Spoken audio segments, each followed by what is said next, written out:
ನಮಸ್ಕಾರ. ರಿವ್ಯೂ ಚಾನಲ್ಗೆ ಸ್ವಾಗತ. ನಾನು ಸೌಖ್ಯ ಗಾಂವ್ಕರ್.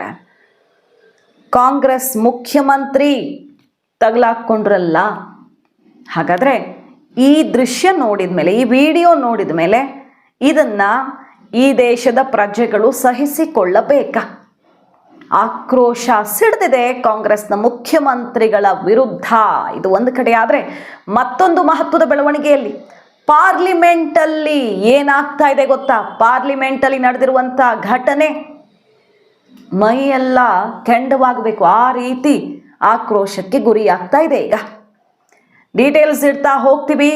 ಮಹತ್ವದ ಬೆಳವಣಿಗೆಗಳ ಬಗ್ಗೆ ದೇಶವಾಸಿಗಳು ನೋಡಬೇಕಾದಂಥ ಈ ಬೆಳವಣಿಗೆ ಏನೇನು ನೋಡ್ತಾ ಹೋಗೋಣ. ಮಿಸ್ ಮಾಡಿದೆ ನಮ್ಮ ಚಾನಲ್ನ ಸಬ್ಸ್ಕ್ರೈಬ್ ಮಾಡಿ, ನಿಮ್ಮ ಅಭಿಪ್ರಾಯ ಕಮೆಂಟ್ ಮಾಡಿ ತಿಳಿಸಿ. ಎಸ್ ವೀಕ್ಷಕರೇ, ಕಾಂಗ್ರೆಸ್ನ ಮುಖ್ಯಮಂತ್ರಿ ಮಾಡಿರುವ ಕೆಲಸ, ಕೈ ನಾಯಕರ ಈ ವರ್ತನೆ, ಹಾಗೆ ಕೈಕೂಟದ ನಾಯಕರು ಪಾರ್ಲಿಮೆಂಟಲ್ಲಿ ಏನು ಮಾಡಿದ್ದಾರೆ ಅನ್ನುವಂಥ ವಿಚಾರ ಒಂದಾದ ಮೇಲೆ ಒಂದು ನೋಡ್ತಾ ಹೋಗೋಣ. ಮೊದಲನೇದಾಗಿ ಕಾಂಗ್ರೆಸ್ ಮುಖ್ಯಮಂತ್ರಿ ಏನು ಹೇಳಿದ್ದಾರೆ ಗೊತ್ತಾ?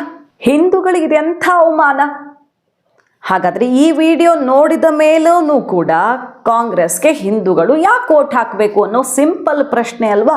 ಅದನ್ನೇ ಈಗ ಕೇಳ್ತಿರೋದು. BJP ದೊಡ್ಡ ಪ್ರೊಟೆಸ್ಟನ್ನು ಹಮ್ಮಿಕೊಳ್ತಿದೆ. ರಾಜ್ಯವ್ಯಾಪಿ ಇದರ ವಿರುದ್ಧ ಸಿಡಿದೇಳೋದಕ್ಕೆ ಕಮಲ ಪಡೆ ರೆಡಿಯಾಗಿದೆ. ಏನು ಹೇಳ್ತಾ ಇದ್ದಾರೆ ಹಾಗಾದರೆ ಕೈ ಮುಖ್ಯಮಂತ್ರಿ? ಹಿಂದೂಗಳಲ್ಲದು ಎಷ್ಟು ಜನ ದೇವರಿದ್ದಾರೆ? 3 ಕೋಟಿನ ದೇವರು. ಮದುವೆ ಆಗದಿರೋರ್ಗೆ ಆಂಜನೇಯ ಅಂತೆ, ಮದುವೆ ಆಗಿರೋರ್ಗೊಬ್ರು ದೇವರು, 2 ಹೆಂಡ್ತಿಯರು ಇರೋರ್ಗೊಬ್ರು ದೇವರು, ಮತ್ತು ಎಲ್ಲಮ್ಮ ಇನ್ನೊಬ್ರು ಅಮ್ಮ ಮತ್ತೊಬ್ಬರಮ್ಮ, ಎಣ್ಣೆ ಹೊಡ್ಕೊಂಡು ಡ್ಯಾನ್ಸ್ ಮಾಡೋರ್ಗು ಒಂದು ದೇವರು, ಖುಷಿ ಖುಷಿಯಾಗಿ ಡ್ಯಾನ್ಸ್ ಮಾಡಿಕೊಂಡು ಕುಡ್ಕೊಂಡು ಅನ್ನೋ ಅರ್ಥದಲ್ಲಿ ಹೇಳ್ತಾರೆ.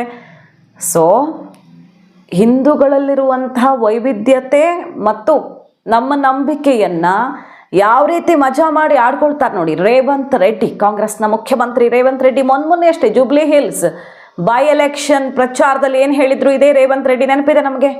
ಕಾಂಗ್ರೆಸ್ ಅಂದರೆ ಮುಸ್ಲಿಂ, ಮುಸ್ಲಿಂ ಅಂದರೆ ಕಾಂಗ್ರೆಸ್ ಅನ್ನುವಂಥ ಭಯಂಕರ ಸ್ಟೇಟ್ಮೆಂಟನ್ನು ಕೊಟ್ಟಿದ್ರು. ಆದರೂ ಅದು ಯಾರು ಹಿಂದೂಗಳು ಅಷ್ಟು ದೊಡ್ಡ ಮನಸ್ಸು ಮಾಡಿ ರೇವಂತ್ ರೆಡ್ಡಿ ಅವ್ರಿಗೆ ಆಶೀರ್ವಾದ ಮಾಡ್ತಾರೆ? ಇಷ್ಟೆಲ್ಲ ಜನ ಹಿಂದೂಗಳು ಓಟ್ ಹಾಕಿದ್ದಕ್ಕೆ ತಾನೇ ಏನು తెలంగాణದಲ್ಲಿ బరీ ముసల్మాన్లు ఇದ್ದಾరా? ఇವರು ಹೆಂಗ್ CM ఆದ್ರು? ఎన్ని దేవతలు ఉండ్రు? ఎంతమంది దేవుళ్ళు? 3 కోట్లు ఉండ్రా? ఎందుకున్నాయి? పెళ్లి చేసుకోవడానికి హనుమంతుడు ఉన్నాడు, 2 పెళ్లిళ్ళు చేసుకునేటానికి ఇంకొక ఆయన దేవుడు ఉన్నాడు, మందు తాగేటోళ్ళకి ఓ దేవుడు ఉన్నాడు, ఎల్లమ్మ పోషమ్మ మైసమ్మ, కళ్ళు కొయ్యాలి కోడి కొయ్యాలి అనేటోళ్ళకు ఉండ్రు, పప్పన్నం తినేటోళ్ళకు కూడా దేవుడు ఉండు. అవునా? అన్ని రకాల దేవుళ్ళు ఉన్నారు.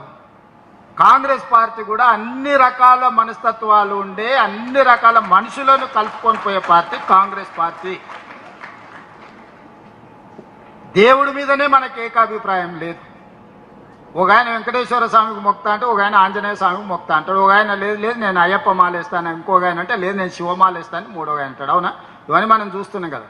దేవుళ్ళ మీదనే మనకు ఏకాభిప్రాయం తీసుకురాలేకపోయినప్పుడు రాజకీయ నాయకుల మీద, జిల్లా అధ్యక్షుల మీద ఏకాభిప్రాయం ఉంటుందని నేను అనుకోను. కాకపోతే మంచి అభిప్రాయం అయితే ఉండాలి. మంచి అభిప్రాయం లేకపోతే ఇక అది మనకు ఉపయోగం ఉండదు. దయచేసి నిన్నటి వరకు మీరు ఎట్లున్నారని నేను అడగదలుచుకోలేదు. ఎన్నో ఏళ్ళ పరిణామ క్రమంలో కొందరు నచ్చుతారు, కొందరు నచ్చరు. ఒకసారి నమస్తే పెడితే పెట్టలేదనో, మనం పెడితే వాడు పెట్టలేదు. ಇವ್ರ ಗುಣ ಗೊತ್ತಿಲ್ಲದೆ ಓಟ್ ಹಾಕಿದ್ರು, ಗೊತ್ತಿದ್ದು ಓಟ್ ಹಾಕಿದ್ರು. ಓಪನ್ ಆಗಿ ಈ ರಾಜ್ಯದಲ್ಲಿ ಹಿಂದೂಗಳಿದ್ದಾರೆ ದೊಡ್ಡ ಸಂಖ್ಯೆಯಲ್ಲಿ, ಈ ದೇಶದ ಬಹುಸಂಖ್ಯಾತರು ಈ ರಾಜ್ಯದಲ್ಲಿ ದೊಡ್ಡ ಸಂಖ್ಯೆಯಲ್ಲಿ ಹಿಂದೂಗಳಿದ್ದಾರೆ ಅನ್ನೋದನ್ನು ಮರೆತು, ಅಥವಾ ಡೋಂಟ್ ಕೇರ್, ಯಾರು ಕೇರ್ ಮಾಡ್ತಾರೆ ಅನ್ನೋ ರೀತಿಯಲ್ಲಿ ಇಂತಹ ಸ್ಟೇಟ್ಮೆಂಟ್ಗಳನ್ನು ಓಪನ್ ಆಗಿ ಕೊಡ್ತಾರೆ. ಅಂದರೆ ಕಾಂಗ್ರೆಸ್ ಅಂದರೆ ಮುಸ್ಲಿಂ, ಮುಸ್ಲಿಂ ಅಂದರೆ ಕಾಂಗ್ರೆಸ್. ಈಗ ಹಿಂದೂಗಳಲ್ಲಿ ಅದೆಷ್ಟು ಜನ? 3 ಕೋಟಿ ದೇವರಿದ್ದಾರಾ? ಒಂದೊಂದಕ್ಕೊಂದೊಬ್ಬೊಬ್ಬರು ದೇವರು, ಯಾರನ್ನು ಪೂಜೆ ಮಾಡೋದು ಅನ್ನೋ ಅರ್ಥದಲ್ಲಿ ಇವರು ಹಿಂದೂಗಳ ಭಾವನೆ ಭಕ್ತಿಯನ್ನು ಟೇಕಿಸ್ತಾರೆ. ಅಂದರೆ ಹಾಗಾದರೆ ಹಿಂದೂಗಳ ಓಟು ಇವ್ರಿಗೆ ಯಾಕೆ ಬೇಕು? ಈ ರೀತಿ ಕಾಮಿಡಿ ಮಾಡಿ ಮಜಾ ತಗೊಳ್ಳೋರಿಗೆ ಹಿಂದೂಗಳ ಓಟು ಇನ್ನು ಮುಂದೆ ಬೇಕಾ? ಇಷ್ಟೇ. BJP ಸಿಡಿದೆದ್ದಿದೆ. ಈಗ ರಾಜ್ಯವ್ಯಾಪಿ ಪ್ರೊಟೆಸ್ಟ್ಗೆ ಕರೆ ಕೊಡಲಾಗಿದೆ. ರೇವಂತ್ ರೆಡ್ಡಿ ಅವರು ಬರ್ತಾ ಬರ್ತಾ ಏನು ಮಾತಾಡ್ತಿದ್ದಾರೆ? ಹಿಂದೂಗಳಂದರೆ ಅಷ್ಟು ಸಲಗೇನ ಇವ್ರಿಗೆ? ಬಾಯಿಗೆ ಬಂದಂಗೆ ಇವ್ರಿಗೆ ಏನು ಹೇಳಿದ್ರು ಇವ್ರು ಸುಮ್ಮನೆ ಇರ್ತಾರೆ ಅಂತನ ಅನ್ನುವ ಆಕ್ರೋಶ ಸಿಡಿದಿರೋದು. BJP ಈಗ ದೊಡ್ಡ ಮಟ್ಟದಲ್ಲಿ ಹೋರಾಟಕ್ಕೆ ಕರೆ ಕೊಟ್ಟಿದೆ ರೇವಂತ್ ರೆಡ್ಡಿ ವಿರುದ್ಧ. ಇದು ಒಂದು ಇನ್ಸಿಡೆಂಟಾ? ಮತ್ತೊಂದು ಕಡೆ ನೋಡಿ, ಪಾರ್ಲಿಮೆಂಟಲ್ಲಿ ನಡೆದಿರುವಂಥ ಬೆಳವಣಿಗೆ ನಿಮ್ಗೆ ಆಶ್ಚರ್ಯ ಪಡ್ತೀರಾ.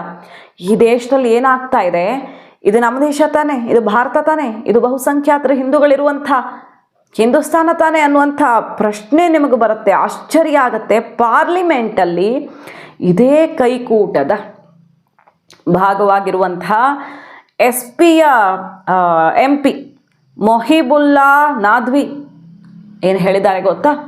ಈ ಸ್ಟೇಟ್ಮೆಂಟನ್ನು ಇವರು ಸಂಸತ್ನಲ್ಲಿ ನಿಂತು ಕೊಡ್ತಾರೆ ಅಂದರೆ ಯಾವ ರೀತಿ ಮನಸ್ಥಿತಿಯನ್ನು ರೂಢಿಸ್ಕೊಂಡಿರಬೇಡ, ಎಷ್ಟು ಧೈರ್ಯ ತುಳುಕ್ತಿರಬೇಡ ಇವ್ರಿಗೆ ಅನ್ನುವಂತಹ ಸಹಜವಾದ ಪ್ರಶ್ನೆ ಬರುತ್ತೆ ನೋಡಿ. ಈ ವಿಡಿಯೋನು ನಿಮ್ಮ ಮುಂದೆ ಇಡ್ತೀವಿ. ಸಿಕ್ಕಾಪಟ್ಟೆ ಕಾಂಟ್ರವರ್ಸಿ ಕಾರಣ ಆಗಿದೆ. SP ಸಮಾಜವಾದ ಪಾರ್ಟಿ ಮೊಹಿಬುಲ್ಲಾ ನಾದ್ವಿ ಸಂಸದ ಹೇಳಿಕೆ ಕೊಟ್ಟಿರೋದೇನಂತ, we may have to do jihad. ಎಷ್ಟು ದಿನ ಅಂತ ಮುಸ್ಲಿಮ್ಸು ಈ ರೀತಿ ಸಪ್ರೆಷನ್ನನ್ನು ಈ ಸೊಸೈಟಿಯಲ್ಲಿ ನಮ್ಮ ಮೇಲೆ ಈ ರೀತಿ ಒತ್ತಡ ಅಥವಾ ಈ ರೀತಿ ನಮ್ಮನ್ನು ಪಡ್ತಾ ಇದ್ದೀವಿ, ಎಷ್ಟು ದಿನ ಸಹಿಸ್ಕೊಂಡಿರೋದು. We may have to do jihad ಮಾಡಬೇಕಾಗಬಹುದು ಅಂತ ಸಂಸತ್ನಲ್ಲಿ ನಿಂತು ಇವರು ಹೇಳಿಕೆ ಕೊಡ್ತಾರೆ ಅಂದರೆ ಏನಿದ್ರ ಅರ್ಥ? ನಿಜಕ್ಕೂ ಇದು ಆಶ್ಚರ್ಯಚಕಿತರಾಗಿದ್ದಾರೆ ಜನ. ಇವರು ಆಡೋ ಮಾತನ್ನು ಕೇಳಿ ಸಂಸತ್ನಲ್ಲಿ ನಿಂತು ಈ ರೀತಿ ಹೇಳಿಕೆ ಕೊಟ್ಟಿರೋದು ಕಾಂಟ್ರವರ್ಸಿ ಕಿಡಿಯನ್ನು ಹೊತ್ತಿಸಿದೆ. एक बहुत ही अहम मुद्दे की तरफ आपकी तवज्जो दिलाना चाहता हूं। वक्फ अमेंडमेंट बिल जेपीसी कमेटी बनाई थी, जिसमें हमारी पार्टी ने पहले ही कहा था कि सरकार की नीयत और नीति दोनों ही सही नहीं है। 6 महीने का टाइम मिला। उम्मीद पोर्टल पे 30% ओनली वक्फ जायदादों का, मदरसों का, मस्जिदों, कब्रिस्तानों का रजिस्ट्रेशन हुआ है। उस पर भी सर्वर डाउन चल रहा है और वो डेट खत्म हो गई है। 70% वक्फ जायदादों का रजिस्ट्रेशन नहीं हुआ है। ऐसा लगता है कि आर्टिकल 25 और 26 को खत्म कर दिया गया है और मुसलमानों की जिंदगी हमारे प्यारे वतन में ही तंग कर दी गई है, जिसकी वजह से माननीय स्पीकर साहिबा, वो लोग जिनके पुरखों ने आजादी की लड़ाई लड़ी थी, मौलाना अरशद मदनी, वो कह रहे हैं कि जुल्म और नाइंसाफी के खिलाफ लड़ना शायद हमें दोबारा लड़ना पड़ेगा और जिहाद करना पड़ेगा। आखिर कब तक मुसलमानों को इस तरह से दबाया जाता रहेगा मुल्क में? मैडम, एक जुल्म की एक बर्दाश्त होती है और जब बर्दाश्त खत्म हो जाती है तो जुल्म। धन्यवाद। ಈಗ ಬಿಜೆಪಿ ಇನ್ನು ಮುಂದೆ SP MP ಆಗಿರೋದಕ್ಕೆ ಅರ್ಹತೆಯನ್ನೇ ಹೊಂದಿಲ್ಲ, ರಾಜೀನಾಮೆ ಕೊಡಿ, ಇಲ್ಲ ಇಡೀ ದೇಶದ ಕ್ಷಮೆ ಕೇಳಿ ಅಂತ ಈಗ ಮುಗಿಬಿದ್ದಿರೋದು MP ನಾದ್ವಿ ವಿರುದ್ಧ ಈಗ ಆಕ್ರೋಶ ಸಿಡಿದಿದೆ. ಇತ್ತೀಚೆಗಷ್ಟೇ ಮದನಿ ಸ್ಟೇಟ್ಮೆಂಟು ಆಕ್ರೋಶಕ್ಕೆ ಕಾರಣ ಆಗಿತ್ತು. ಇದೇ ರೀತಿಯಲ್ಲಿ ಈ ದೇಶದಲ್ಲಿ ಮುಸಲ್ಮಾನರನ್ನ ತುಳಿತಿದ್ದಾರೆ, ಅದಕ್ಕೊಂದೇ ಪರಿಹಾರ ಜಿಹಾದ್ ಅನ್ನುವ ಸ್ಟೇಟ್ಮೆಂಟು. ಈಗ ಸಂಸತ್ನಲ್ಲಿಯೇ ಅಂಥದ್ದು ಜಿಹಾದ್ ಸ್ಟೇಟ್ಮೆಂಟ್ ಬಂದುಬಿಡ್ತಲ್ಲ ಅನ್ನೋದು ಯಾವ ಎಕ್ಸ್ಟ್ರೀಮಿಗೆ ಹೋಗ್ತಾ ಇದೆ ಬೆಳವಣಿಗೆ ಅನ್ನೋದರ ಪ್ರತಿಬಿಂಬ. ಮತ್ತು ಸಮಾಜ, ಈ ದೇಶದ ಬಹುಸಂಖ್ಯಾತರು ಅರ್ಥ ಮಾಡಿಕೊಳ್ಬೇಕಾದ ವಿಚಾರ, ದೇಶದಲ್ಲಿ ಏನು ನಡೀತಾ ಇದೆ ಅನ್ನೋದನ್ನ. ಒಂದು ಕಡೆ ಕಾಂಗ್ರೆಸ್ ಅಂದರೆ ಮುಸ್ಲಿಂ ಅಂತ ಸ್ಟೇಟ್ಮೆಂಟ್ ಕೊಡುವಂತಹ ಕಾಂಗ್ರೆಸ್ನ ಮುಖ್ಯಮಂತ್ರಿಗಳು, ಮತ್ತೊಂದು ಕಡೆ ಸಂಸತ್ನಲ್ಲಿ ನಿಂತು ಇಂತಹ ಜಿಹಾದ್ ಮಾತಾಡುವ ಕೈಕೂಟದ MP. ಎಲ್ಲಿಗೆ ಬಂತು ಪರಿಸ್ಥಿತಿ? ಇದು ಒಂದು ವಕ್ಫ್ ವಿಚಾರದಲ್ಲೆಲ್ಲ ಜೋರೀಗ ಚರ್ಚೆ ಆಗ್ತಿದೆಯಲ್ಲ. ಸುಪ್ರೀಂ ಕೋರ್ಟ್ ಉಮೀದ್ ಪೋರ್ಟಲ್ಗೆ ಡೀಟೇಲ್ಸನ್ನು ಅಪ್ಲೋಡ್ ಮಾಡೋದಕ್ಕೆ ಡೆಡ್ಲೈನ್ ಹಾಕಿಬಿಟ್ಟಿದೆ. ಮತ್ತೆ ಅದನ್ನು ಎಕ್ಸ್ಪ್ಯಾಂಡ್ ಮಾಡೋದಕ್ಕಾಗಲ್ಲ, ಎಕ್ಸ್ಟೆಂಡ್ ಮಾಡೋದಕ್ಕಾಗಲ್ಲ ಅನ್ನುವಂಥ ನಿರ್ಧಾರವನ್ನು ಪ್ರಕಟಿಸಿದೆ. ಸುಪ್ರೀಂ ಕೋರ್ಟ್ನ ಈ ಆದೇಶ ನುಂಗಲಾರ್ದ ತುತ್ತಾಗಿದೆ. ಎಲ್ಲ ರಾಜ್ಯಗಳು ಅನಿವಾರ್ಯವಾಗಿ ಡಿಸೆಂಬರ್ ಡೆಡ್ಲೈನ್ನಲ್ಲಿ ಮುಗಿಸ್ಲೇಬೇಕು, ಬೇರೆ ಆಪ್ಷನ್ನೇ ಇಲ್ಲ. ಇಲ್ಲ ನ್ಯಾಯಾಂಗ ಹೋರಾಟವನ್ನು ಅವರು ಮಾಡಬೇಕಾಗತ್ತೆ. ಹಾಗಾಗಿ ಈಗ ಸಿಡಿದೆದ್ದಿದ್ದಾರೆ, ನಮ್ಮ ಹಕ್ಕುಗಳನ್ನು ಈ ದೇಶದಲ್ಲಿ ಕಿತ್ಕೊಳ್ಳಲಾಗ್ತಿದೆ ಅಂತ. ಕಿತ್ಕೊಂಡಿರೋದನ್ನು, ಯಾರಿಂದಲೋ ಕಿತ್ಕೊಂಡಿರೋದನ್ನು ಸರಿಪಡಿಸೋದಕ್ಕೇನೆ ಪಾರದರ್ಶಕವಾಗಿ ಇರಬೇಕು ಅಂತಲೇ ವಕ್ಫ್ ಆ್ಯಕ್ಟನ್ನು ತಿದ್ದುಪಡಿ, ಅಂದರೆ ವಕ್ಫ್ ತಿದ್ದುಪಡಿ ಕಾಯ್ದೆಯನ್ನು ತಂದಿರೋದು ಮೋದಿ ಸರ್ಕಾರ. ಸುಪ್ರೀಂ ಕೋರ್ಟ್ನ ಬಲವೂ ಕೂಡ ಸಿಕ್ಕಿದೆಯಲ್ವಾ? ಅದರ ನಡುವೆ ಈಗ ಈ ರೀತಿಯ ಮಾತುಗಳು ಯಾರಿಗೆ ಶೋಭೆ ತರ್ತಾ ಇದೆ? ಹಾಗಾದರೆ ಇದಿಷ್ಟಾದರೆ ಇನ್ನು ಕಾಂಗ್ರೆಸ್ ನಾಯಕರ ಕೆಲವು ವರ್ತನೆ ಸೆಷನ್ ಟೈಮಲ್ಲಿ ಗಮನ ಸೆಳೆತಿರೋದು. ಅಲ್ಲಿ ಒಬ್ಬರು ನಾಯಿ ತಗೊಂಡು ಬರ್ತಾರೆ, ನಾಯಿ ತಗೊಂಡು ಬಂದು ಬೌ ಅಂತಾರೆ. ಹೊರಗಡೆ ನಾಯಿ ಬಿಡ್ತಾ ಇಲ್ಲ ನಮಗೆ, ಮತ್ತು ಒಳಗಡೆ ಇದ್ದಾರಲ್ಲ ಅನ್ನುವ ಮೂಲಕ ಒಳಗಡೆ ಇರೋರು ಯಾರು? ಕಾಂಗ್ರೆಸ್ನ ಎಂ ಪಿಗಳು ಇದ್ದಾರಾ, ಕೈಕೂಟದ ಎಂ ಪಿಗಳು ಇದ್ದಾರಾ? ಸೊ ನೀವು ರೇಣುಕಾ ಚೌಧರಿ ಅವರು ಬೌ ಅಂತ ಹೇಳಿದಂಥ ರೇಣುಕಾ ಚೌಧರಿ ಅವರು ಕಾಂಗ್ರೆಸ್ನ ಎಂ ಪಿ, ಕಾಂಗ್ರೆಸ್ನ ಬೇರೆ ಎಂ ಪಿಗಳನ್ನು ನಾಯಿಗಳಿಗೆ ಹೋಲಿಸ್ದಂಗೆ ಆಯ್ತಲ್ವ? ರಾಹುಲ್ ಗಾಂಧಿ ಅವ್ರ ಸ್ಟೇಟ್ಮೆಂಟ್ ಕೇಳಿಸ್ಕೊಂಡಿರ್ತೀರಿ ನೀವು. ಹೌದಾ, ಅಲೋ ಇಲ್ವಾ ನಾಯಿಗಳಿಗೆ? ಒಳಗಡೆ ಇದ್ದಾರಲ್ಲ ಮತ್ತೆ ಅಂತ. ಸೊ ನಿಮ್ಮ ಎಂ ಪಿಗಳನ್ನು ನೀವು ಅದಕ್ಕೆ ಹೋಲಿಸ್ಕೊಂಡ್ರಿ ಅಂತ ಆಯಿತು. ಏನು ನಡೀತಾ ಇದೆ ಸೆಷನ್ನಲ್ಲಿ? ಒಂದು ಚರ್ಚೆ ಗಾಂಭೀರ್ಯತೆ ಮತ್ತು ನಿಮ್ಮ ಸೋಲಿನ ಹತಾಶೆಯನ್ನೆಲ್ಲ ತೋರಿಸ್ಬೇಡಿ ಬಲಿ ಕೊಡೋದಕ್ಕೆ ಸದನವನ್ನು ಅಂತ ಮೊದಲ ದಿನವೇ ಮೋದಿ ಹೇಳಿದರು. ಬಟ್ ಅದು ನಡೀತಾ ಇದೆ as usual.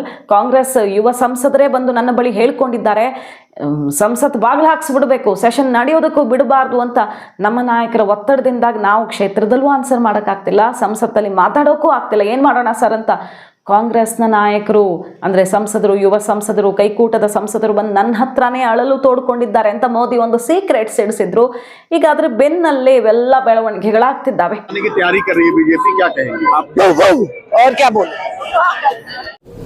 Dog is the main topic today, I believe. कल क्या कर दिया बेचारे कुत्ते ने? यहाँ आया था क्या? हाँ सर, यही है। अलाउड नहीं है क्या? क्यों नहीं? ऐसा कोई रूल बुक में नहीं है, बट पेट अलाउड नहीं है। पेट अलाउड नहीं है, बट पेट अंदर अलाउड है। ಸೊ ಒಂದಂತೂ ಕ್ಲಿಯರು, ಪ್ರಚೋದನೆ ಯಾವ ಕಡೆಯಿಂದ ಆಗ್ತಾ ಇದೆ? ಈ ದೇಶದ ಬಹುಸಂಖ್ಯಾತರ ಕಡೆಯಿಂದ ಆಗ್ತಿದೆಯೋ ಅಥವಾ ಯಾರ ಕಡೆಯಿಂದ ಆಗ್ತಾ ಇದೆ? ಇಲ್ಲಿ ಪದೇ ಪದೇ ಹಿಂದೂಗಳ ಭಾವನೆ ಕೆರಳಿಸುವ ಪ್ರಯತ್ನ ಆಗ್ತಿದೆ. ಅವ್ರ ಪಾಡಿಗೆ ಅವರು ಕಾರ್ಯಕ್ರಮ ಮಾಡಿಕೊಂಡು ಅಥವಾ ಆಚರಣೆಗಳನ್ನು ಮಾಡ್ಕೊಂಡಿರೋರಿಗೆ ಸಮಸ್ಯೆಗಳನ್ನು ತಂದಿಡುವ ಪ್ರಯತ್ನ ಎಲ್ಲಿಂದ ಆಗ್ತಿದೆ ಅನ್ನೋದು ಒಂದು ಕಡೆ ಆದರೆ, ಮತ್ತು ಇವರಿಗೆ ಯಾರು ಬಲ ಕೊಡ್ತಿದ್ದಾರೆ? ಇಷ್ಟು ಓಪನ್ ಆಗಿ ಹೊರಗಡೆ ಬಹಿರಂಗ ವೇದಿಕೆ ಕಾರ್ಯಕ್ರಮಗಳಲ್ಲಿ ಈ ರೀತಿಯ ಬಲ ಕೊಡ್ತಿರೋದ್ರಿಂದಾನೇ ಹಿಂದೂಗಳ ಆಚರಣೆಗೂ ಧಕ್ಕೆ ತರುವ ಪರಿಸ್ಥಿತಿ ಬರ್ತಿದೆಯಾ? ಹಾಗಾದರೆ ನೋಡಿ ಮನಸ್ಥಿತಿಯನ್ನು ನೋಡಿ ಹೇಗಿದೆ ಅಂತ. ದೇಶವ್ಯಾಪಿ ಈಗ ಈ ಬೆಳವಣಿಗೆಗಳ ಸುತ್ತ ಆಕ್ರೋಶ ಸಿಡಿದಿರೋದು, ಪ್ರತಿಭಟನೆ ಕಾವು ಜೋರಾಗಿರೋದು.